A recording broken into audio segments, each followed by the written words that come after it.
Welcome, everybody. All right, today we're talking about the cost of resentment. You know, recognizing how resentment can act as a psychological safeguard offers a real and truthful, profound perspective on trauma recovery.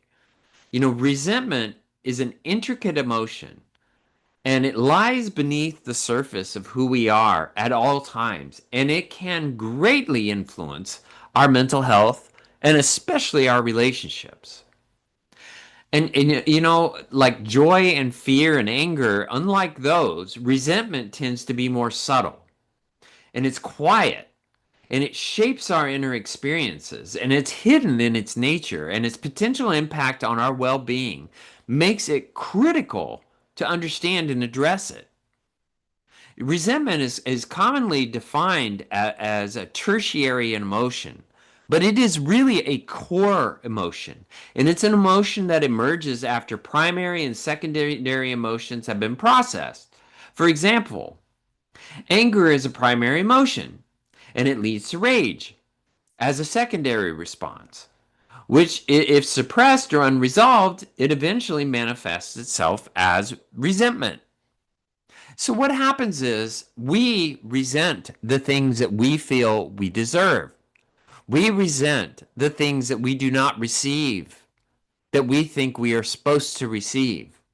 And when we have those resentments, it dictates our emotional climate.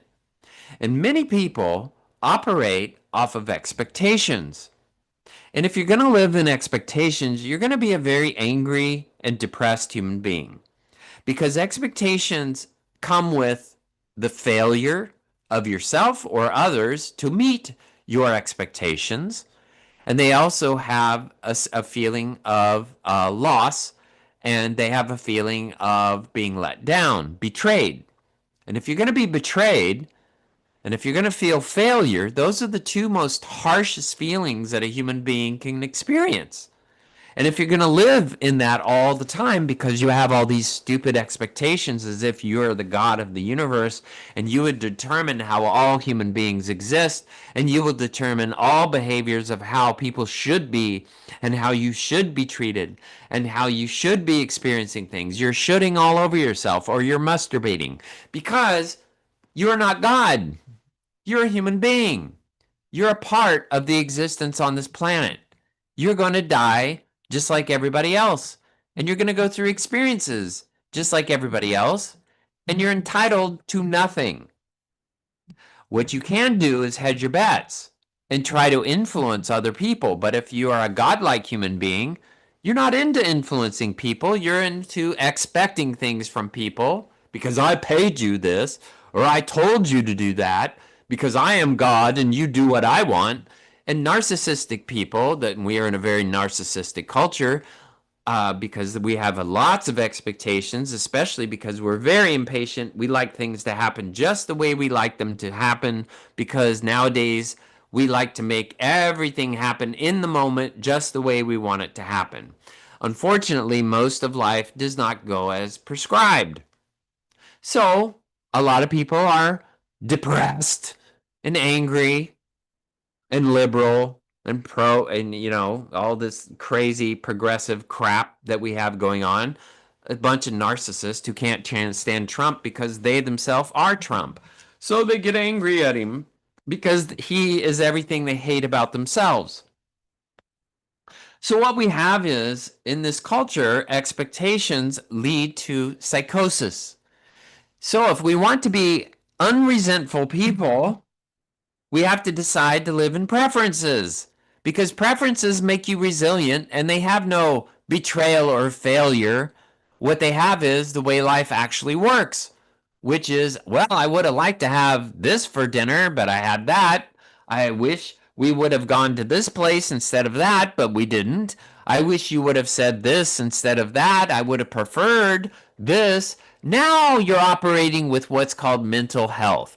That's the way life used to work when we did not have computers that we could tell what to do and it would give us the answers that exactly that we want.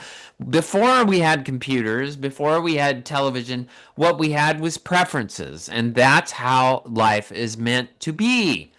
But the more perfectionistic we become, the more expectations we come, and the more mental health issues we have. And therefore, I call that job security. So, what we have to think about is the layered quality suggests that resentment is a deeply embedded in our psyche, and it's linked to experiences of perceived injustice, perceived helplessness, perceived oppression, and perceived unfairness. Everything that the psychotic, liberal, LGBTQ crazy ass people want to experience. Oppression. Everybody's oppressing me. Life is so unfair. Well, fair is a place where they judge pigs. It's how you adapt to life, is how healthy you will be. If you're going to sit in your grandma's basement or your mommy's basement living off them, you're probably not going to have much of a joyful life. You're going to have a lot of expectations of yourself and others that are not going to be met. So you're going to play video games because that's the one thing you can control. So the word resentment originates from the Latin resientare, meaning to feel again, which amply describes the re-experiences of past grievances that fuel resentment each time they appear. And so it's very, very important to understand that we have to come to grips with resentment because it can poison every relationship we ever have with any human being, any job, any experience, any life that we have. Resentment will poison everything good that we have in this life and every potential good that we have in this life because we have to have expectations to feel safe. Therefore, we are miserable, miserable human beings. That is what atheist life is. Atheist life is a life filled with expectations that are never met. And that is a pretty hangdog, sad little place to exist. So, unlike anger, which seeks immediate expression, resentment is often hidden and it's a passive form of defiance. So I'm angry at you, so I'm not going to have sex with you for the rest of my life because you're just not sexy and you're not turning my engine on. You're not approaching me the way I need to be approached. You're not doing things the way I need them to be, so I am not going to submit my vagina to your penis or my penis to your vagina. And so the battleground begins, usually in the bedroom. But oftentimes it's in passive aggressive avoidance. Or it's in, I'm going to ask you 1,000 questions about your opinion to tell you how wrong you are. Unexpressed yet potent. That's what resentment creates. And the byproducts of resentment are numerous.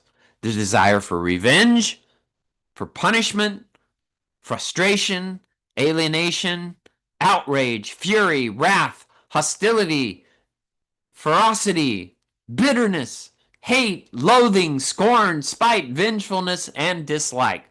All of the things that we like to experience after we get married. Isn't that great to tie yourself to somebody you resent the rest of your life? Boy, that sounds like a really smart thing to do.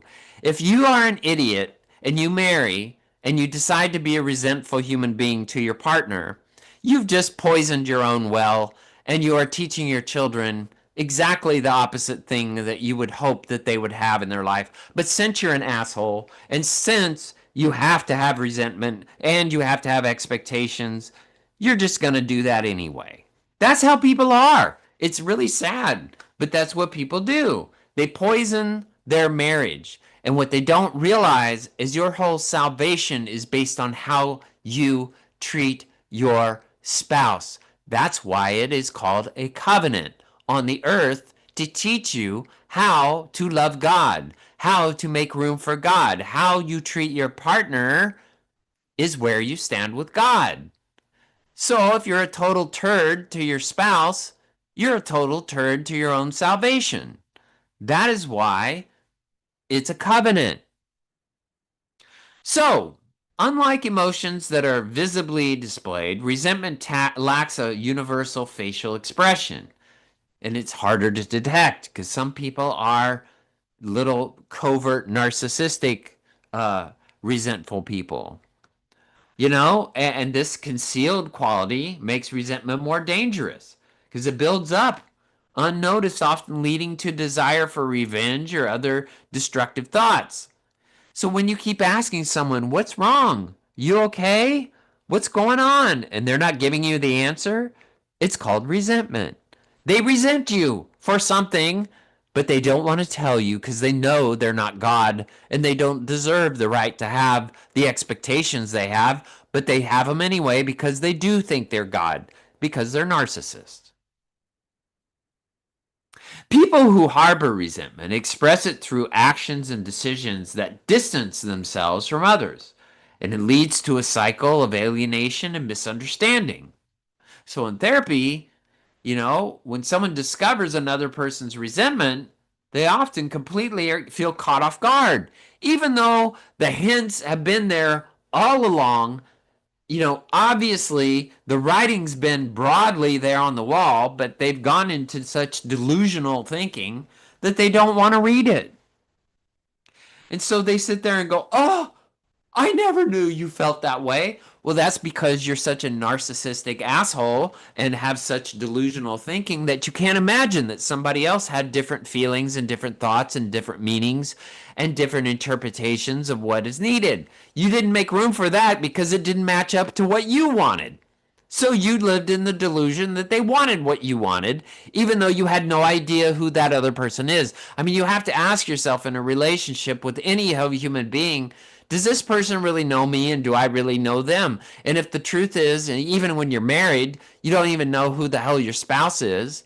"Oh, I know who they are." That's because you know who they are and what you believe they are rather than who they really are. Most people are so narcissistic in marriage, they don't even know truly who their spouse is because they can't submit themselves to the idea that someone else has different needs, has different ways of viewing things, and they don't want to make room for that. "Because I married you, you're supposed to be what I want you to be." And then they try to change you. That's not the point of a relationship, is to change another human being. It is to make room for another human being. Now, on a neurological level, resentment is different from the intensity of anger and rage, which immediately set off your fight or flight response. Resentment, by contrast, is more complex. It combines a subtle feeling of anger with an outward calm, creates a unique mix of tension and restraint. It's sympathetic, it's parasympathetic activation simultaneously. So, what does all that gobbledygook psychological crap mean? Well, the bottom line is resentment is called sarcasm. And I have a lot of it, believe me. So sarcasm means that we just view life knowing that the rules are not set in stone and that shit happens and we have to adapt to it. Now you can adapt to the bad attitude or you can adapt to it as that's the way life is. Now it's better to deal with it as that's the way life is because things don't always go as planned. Your job is to know that you can adapt. That's your job. And if you're good at adapting, you're good at life. If you're not good at adapting, you're probably going to be one of these ugly old ass people, stinky, antisocial idiots that live in nursing homes and watch the news all day long and all night long, living in depression and complaining about everything.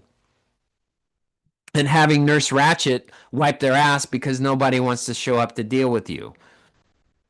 Now, adaptive qualities of resentment. From an adaptive perspective, resentment can act as a proactive shield, especially when direct confrontation feels too risky or simply isn't possible. And that's because conflict avoidant people are passive aggressive. They don't deal with the things they don't like. So what they do is they stuff their opinion down until they become a volcano, and then when they do become a volcano and they blow up, and they get upset over some stupid little thing that is a part of the volcano that triggered the boiling point, now everybody thinks they're crazy because they volcanoed. "I can't trust you because you have these emotions and you blew up at me and you said these things and I didn't know you felt that way about me all along." Well, the idea is they're passive aggressive, so they didn't communicate all along. What they did is they did it as a volcano. It represented the one stupid thing that you said to me just this moment represents 1,000 other things you've said to me that are just like it in the past. That's what passive aggressive people do. Now, is that nice? Is that fair? No, it's childish and it's not very developmentally, not very much of an adult quality. It's more of a child quality. So if you want to become adult, you have to have an opinion and you have to state your preferences. And by doing that, you teach other people how to love you. And boy, you can have a much better life if you can teach people how to love you by having an opinion, having meanings that are yours, having an idea of what is right and wrong for you, and you're willing to live that way so other people can adapt to you. All right, we're going to take a quick break. We're going to come back and talk more about the cost of resentment. So come back.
Welcome back, everybody. We were talking about the cost of resentment. You've got to think about it in this way.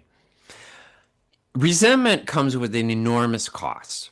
The cost is it feels really good when you're not talking to your spouse for 5 days and you think they deserve it and you're punishing them by acting like a child and denying their needs. I'm not going to have sex with you. I'm not going to have a conversation with you. I'm not going to talk to you at dinner. I'm going to ignore you in the car and give you the silent treatment while the kids are sitting there like a turd in church trying to figure out how to, wanting to get to wherever they need to get to because their parents are acting like they're 2 years old. Resentment comes with enormous cost because people observe it. They know it's there and they don't know why it's there and they don't know why you're being a child, but that's what you're being. So people that can't deal with resentment don't know how to communicate their needs and they're not willing to do conflict. So if you're going to walk through life like that, you're going to be about a 12-year-old trying to be an adult. Good luck with that. Good luck with what you're teaching your kids. When it becomes a habit, it means that you're going to be miserable. You're going to marry somebody and you're going to torture them your whole life with them because I'm not going to have sex with you. You're not doing things the way I want. You're not talking to me the way I want to be talked to. You're not, oh, you're treating me with disrespect. Oh, I hear how you're saying that. People interpret based on inflection. They look for the context. And that's how they form resentments because they will decide on what you're saying, not hearing the words that you're saying, hearing how you are saying it. And that's how people operate. They take in how you are saying it. They develop a defense based on what they believe on how you said something and their interpretation. And they go through life deflecting everybody because they care about how you say something rather than what you have said. People are terrible, terrible, terrible listeners. And when they're in marriage, God forbid, they think they know everything about the way you say things. They know exactly what you feel. They know exactly what you mean. And they spend all their years telling you what you mean and not even caring about who you are as a human being. And we do that in marriage. And that forms resentment. The pattern makes resentment feel like a trap. It's consuming huge amounts of energy. It feels a focus on perceived wrongs. It makes you a victim, a perpetual victim living in the bottom of a pit, whether real or imagined. And the mental business of planning revenge takes place because I got to do something about it. I'm going to make your life miserable because you make my life miserable. That's how stupid we are. Over time, resentment's protective qualities become self destructive because it will poison the well and eventually the water will kill you. The negativity it carries often turns inward, erodes self worth, well being, and persistent resentment reduces the production of oxytocin and raises cortisol levels because the fight becomes an internal obsession, leading to fatigue, anxiety, and irritability. So, when you see a big old fat ass person, what that usually will tell you is they're harboring a lot of resentment because they're too busy in their head worrying about their resentments and thinking about how they're going to hurt everybody else for doing what they did to them instead of going out there and going to the gym and actually working out and actually eating to live rather than living to eat. So when you see big fat ass Americans walking around Europe and other places like Japan where people are skinny and beautiful, the problem is you're seeing a nation filled with resentment, liberal, progressive assholes. Unchecked resentment leads to a vicious cycle where negative feelings feed into one another. It makes it hard to break free, wearing down self esteem. Extreme cases, resentment can drive individuals to the point of losing touch with their own values and their sense of self, and it increases the risk of mental health struggles. And ironically, in trying to avoid feeling powerlessness, resentment may end up creating a new kind of self imposed limitation. If the desire for retaliation remains unfulfilled, feelings of defeat can resurface, and it triggers deeper psychological defenses that may lead to mental challenges like depression. Resentment may feel overwhelming, but it is possible to face and transform it. The first step is to become aware of it. Recognizing resentment and understanding its roots and unmet needs and past hurts opens the door to healing. Turning expectations and re examining all of your crazy expectations at every given moment of your life, re examining them and replacing them with preferences. Now, you can have expectations if you're a cop, if you're a firefighter, if you're in very perfectionistic work fields, but that's not who we are as human beings. That is a job. That is not a human thing. By identifying what's missing, whether it's validation, respect, or safety, we begin to make sense of our feelings. But what we also have to make sense of is how much of a victim do I make myself in every possible relationship I have with every other human being? You are not a victim. Victims are not sexy.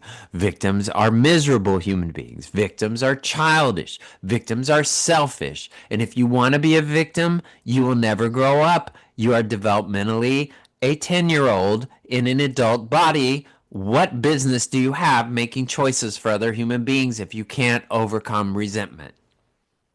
Expressing grievances in a constructive way helps prevent resentment from taking root. Focusing on positive aspects of life can break the negative cycle. Taking responsibility, God forbid we do that, for our role in sustaining resentment allows us to build healthier, more balanced relationships. You may feel oppressed, but the source of that oppression could be within. So you want to share your thoughts, and you'll find freedom. What that also means is I statements. Taking accountability. I had the expectation for this. I decided to do this. This is how I chose to feel when you said that. Identifying your unmet needs is a huge part of resentment, and it's often signaled. It's also something that we have to understand what those signals are. You have to reflect. You have to ask yourself, what specific behavior triggers your resentment and what you wished your partner had done instead. Avoid overgeneralizations. Steer clear of words like always and never. These are very, very tragic words, always and never.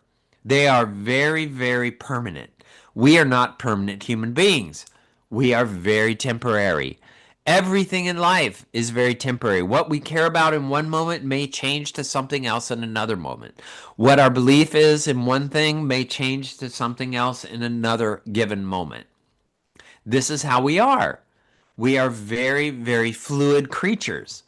However, if you want to be very concrete people and not be able to ever change your opinion, you're going to be a very depressed human being. Avoiding overgeneralizations is very important. The always and the nevers.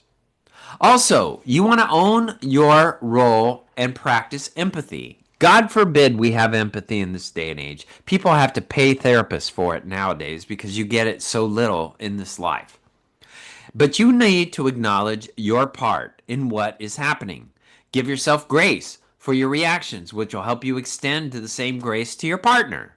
I was having a bad day. I woke up tired. Whatever. I'm not saying make it as an excuse. I just know that I wasn't at my best in that moment.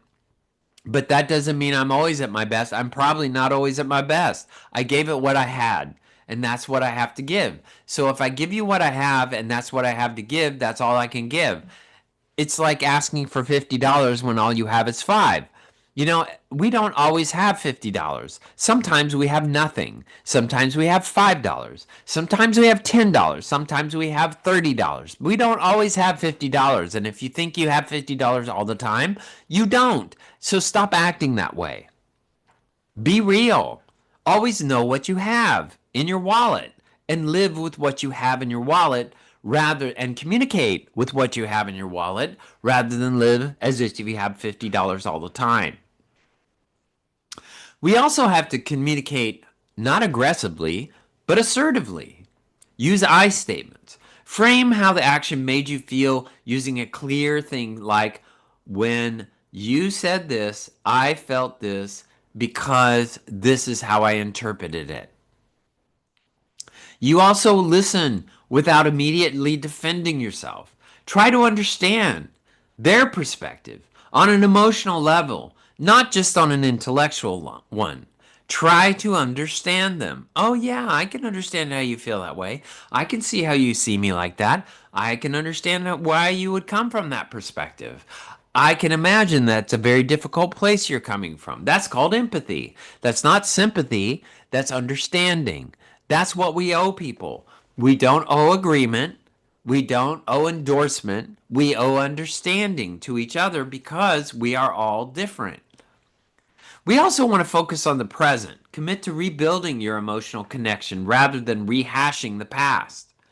People, I have trust issues. Oh, God. Victim, Vicky, victim. That's who you are. I have trust issues. I have trouble with trust.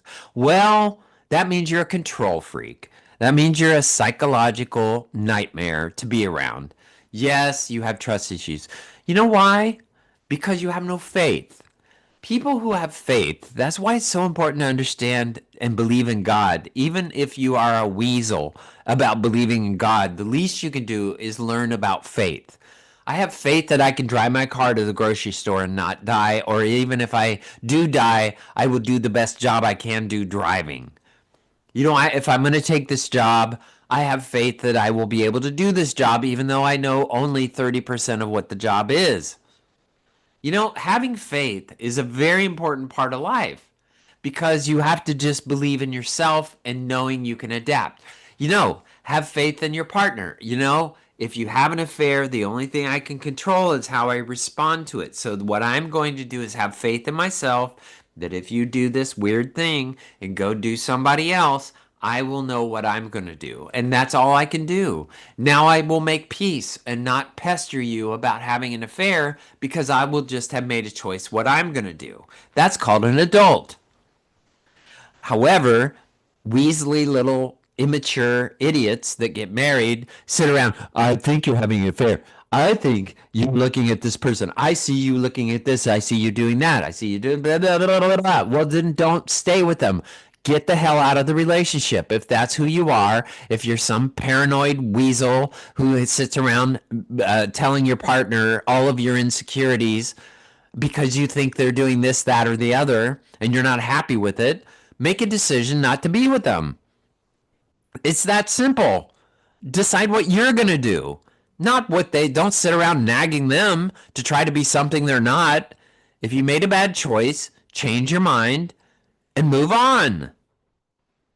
There's also gratitude, praise. If you want to be a person of influence, you need to learn how to be a grateful person. You need to learn how to praise people. You need to show small, affectionate actions in your daily routines to establish emotional safety.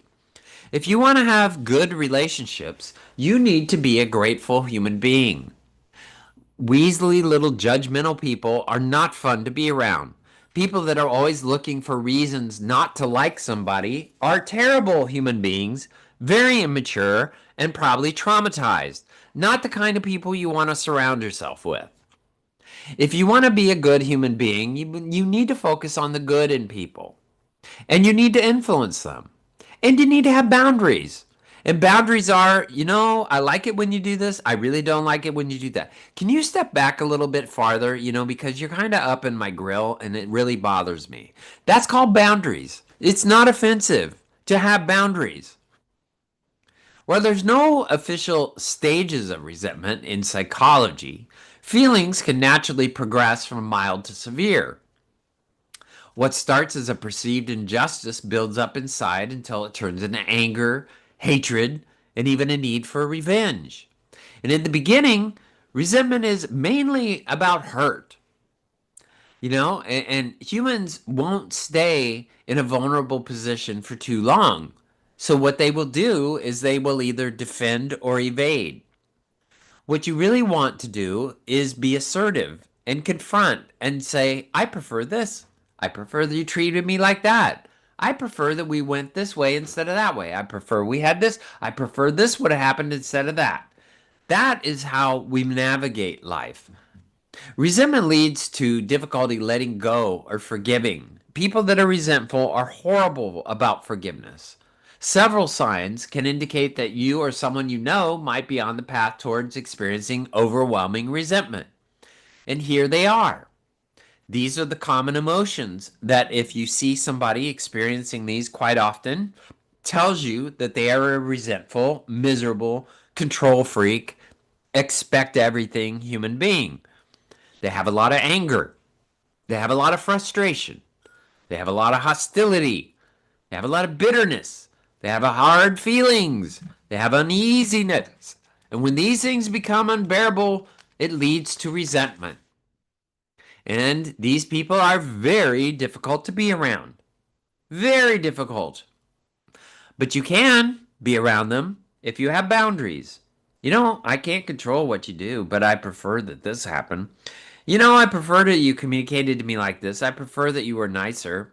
I prefer that you are easier to talk to than you are. I prefer I could have a conversation with you without saying something about yourself and telling a story that's more important to you than it is to hear what I'm saying.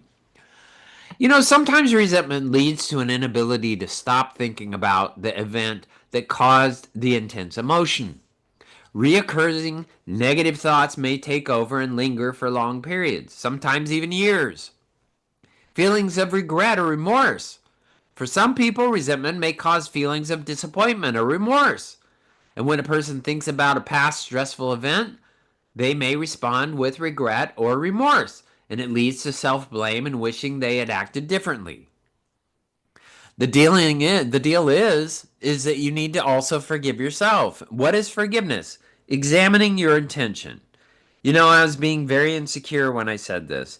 I was looking out for myself and not for you when I did this, and I'm very sorry. That is what we have to do. We just have to be honest with ourselves. If you live in tense relationships, resentment brings about changes in your relationship. It creates a lot of tension. Some people deal with the resentment by holding grudges or acting out passive aggressively, while others may choose to end relationships where the wrongdoing took place, or they may be totally immature and go off and have an affair. Yes, an affair. An affair means that the person you are, if you have affairs, is one that has no integrity. So once again, if you want to live in a nursing home by yourself where nobody shows up because you have no integrity and Nurse Ratched is wiping your ass, that's on you. So if you're going to have affairs, don't expect your kids to want to be around you. Don't expect to have a relationship with your grandkids. Don't expect the people in your past to want to be a part of your future. You are reinventing yourself. So reinvent yourself, but understand that you have lost your integrity. People that give up, people that quit, people that don't communicate and adapt and try to get something better out of a relationship are little Weasley children who have no integrity. So, how you manage your integrity is going to determine how attractive you are when you are older. Engaging with people in places that remind you of past mistreatment makes you feel invisible and inadequate. So if you keep reminding people of bad experiences that you've had instead of focusing on the good ones, you're a miserable, resentful human being. All right, we're going to take a break and we're going to come right back.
Welcome, everybody. We're talking about the cost of resentment. Resentment in marriage.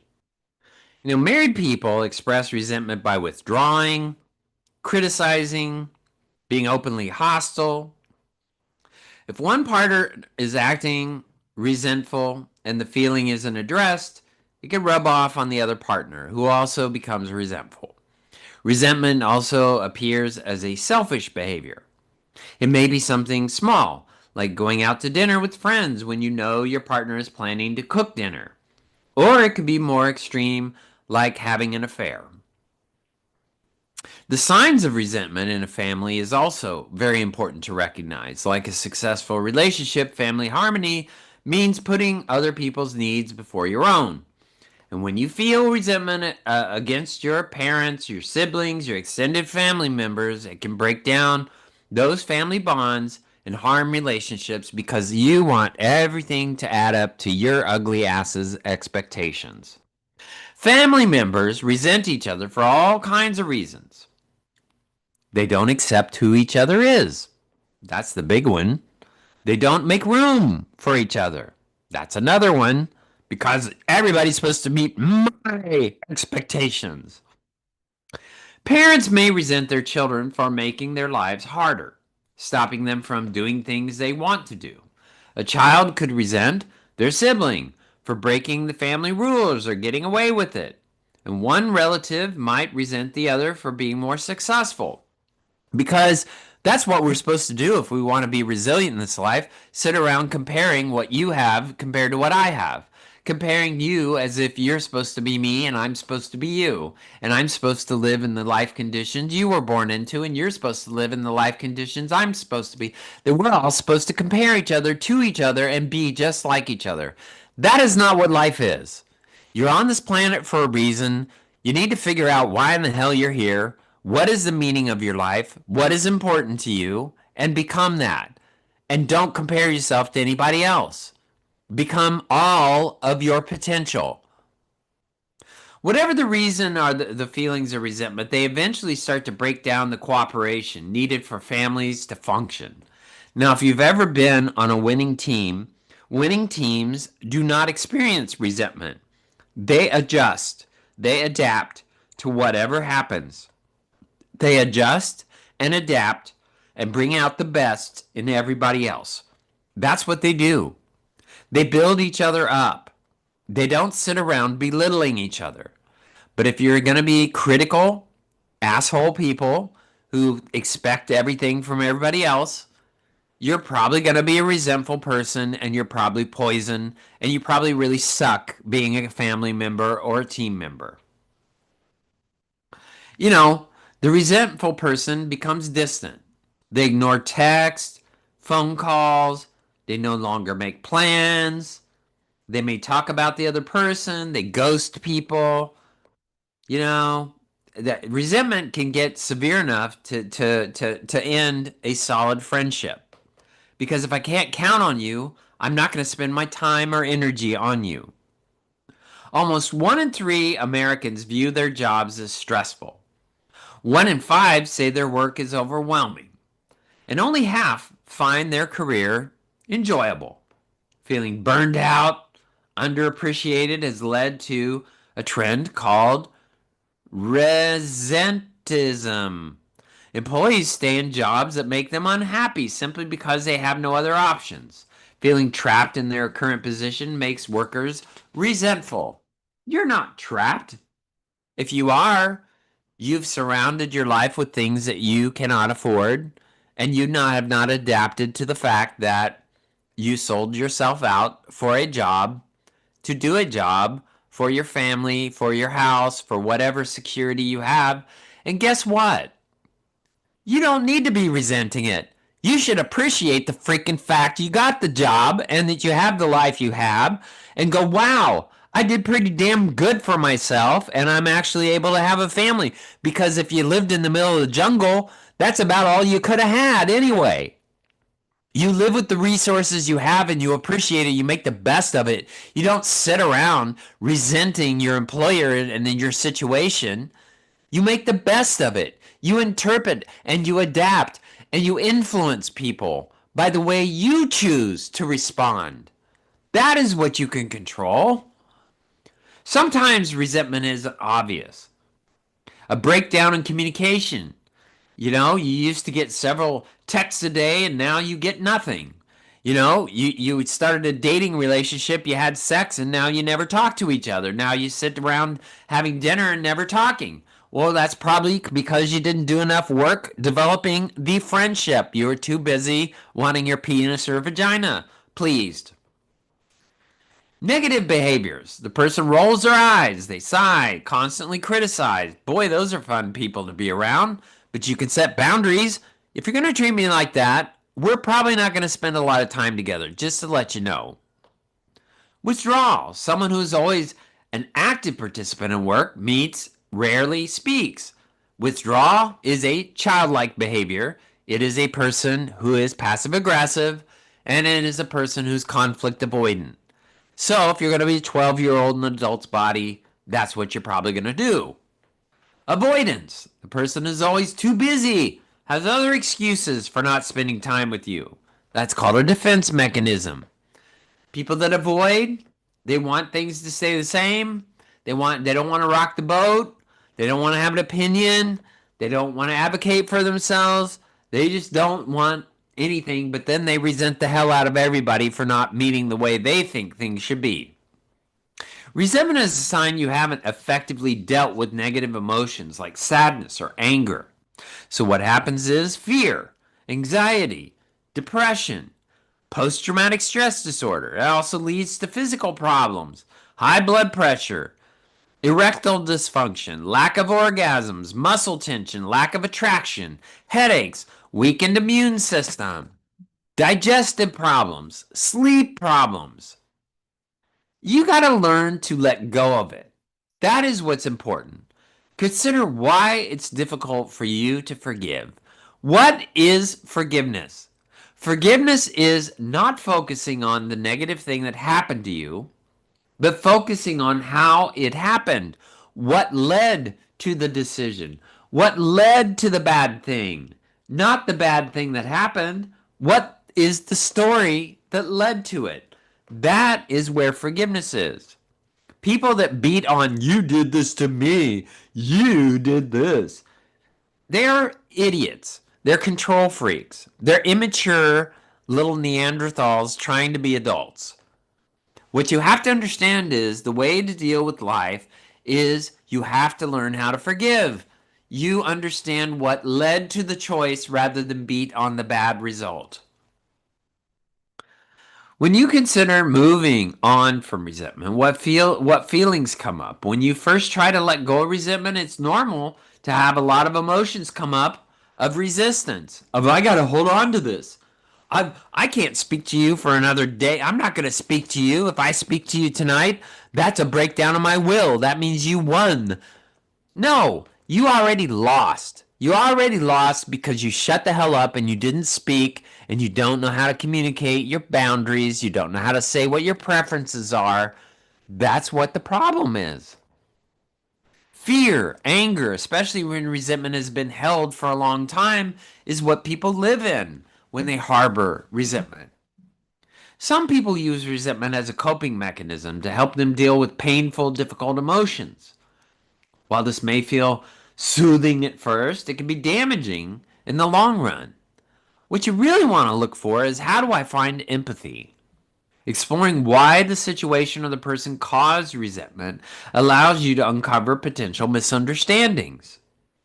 Understanding is the way to move through resentment, is to focus on understanding. Okay, so you were afraid that this was going to happen, and that's what made you want to do this.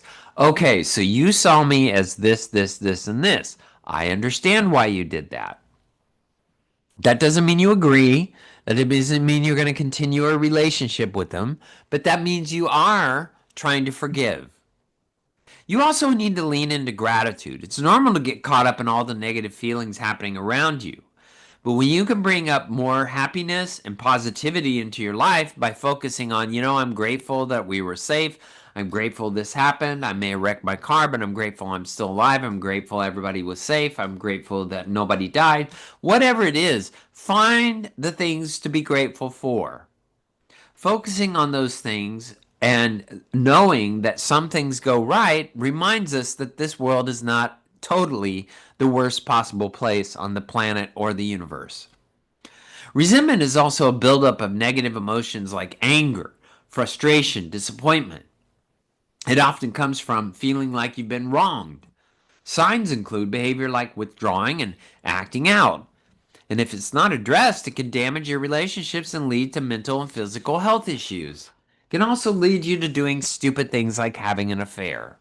Because I'm entitled, because you treated me like this. So I got vengeance and I went and did this because that's what I'm entitled to.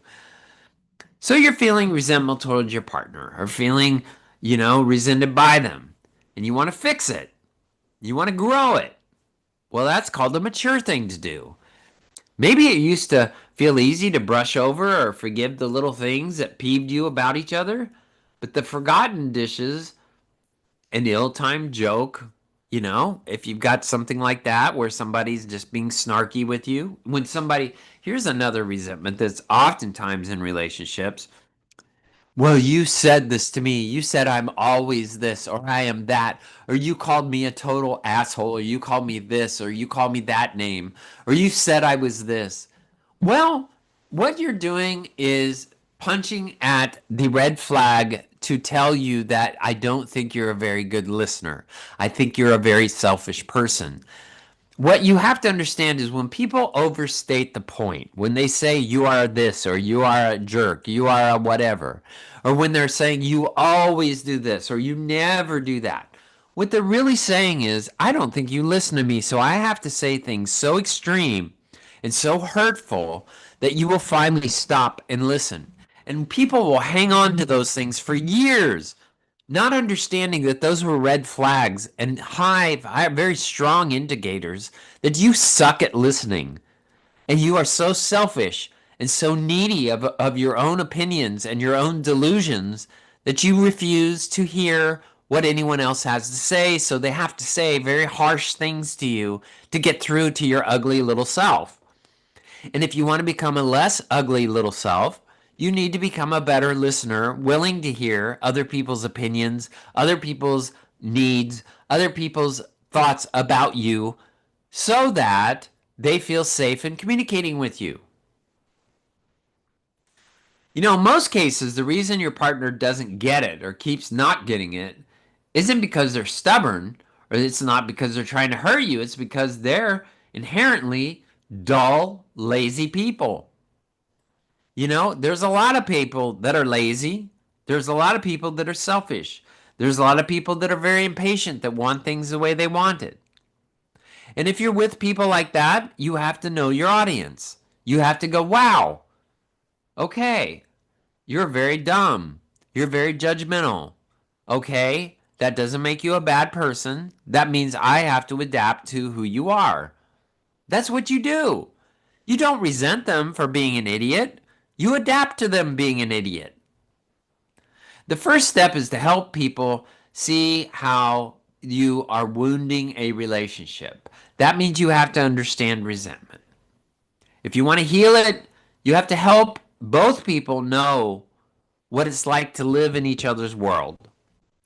That is our job in this life. That is the mystery of life, is understanding how each other is experiencing this existence on this planet and actually empathizing and caring about how each other experiences the life on this planet. And it is a meaningful life. And it has to do with emotions. It does not have to do with logic whatsoever. We are emotional creatures. We actually interpret everything based off our emotional context and what our needs are. And what are needs? Well, if you think about love languages, a love language like affection, a love language like words of affirmation or quality time, these are emotional things. Giving gifts, these are emotional. Words of affirmation, that is not logical. Those are needs. They're not wants, and they're emotional. That's why we are illogical creatures. We have the potential to be logical, but we also are experiential. And that means that if you don't understand that we are experiential creatures with emotional interpretations, you're walking through life trying to make everything mathematically accurate, and it's not going to be. If you're one of these people that has to have all the facts and is very pragmatic, and if you don't say things just the way I need them to be said, if you haven't researched what you're saying, you have no right to say it. No, we have every right to say every single thing we have in this life. We've experienced life. We have every right to experience it. That is what it is. And we need to make room for that. It's very, very important. All right, that's our show. I want to thank everybody for listening. I love hearing from you. You can do that on our webpage, voiceamericamedia.com, or libsyn, libsyn.com, Dr. Gary Bell's Absurd Psychology. Now remember, resentment is like drinking poison and hoping it kills your enemies. Also, maintaining resentment is a full-time job. Also, resentment allows the people you despise to run free in your head. Thanks for listening.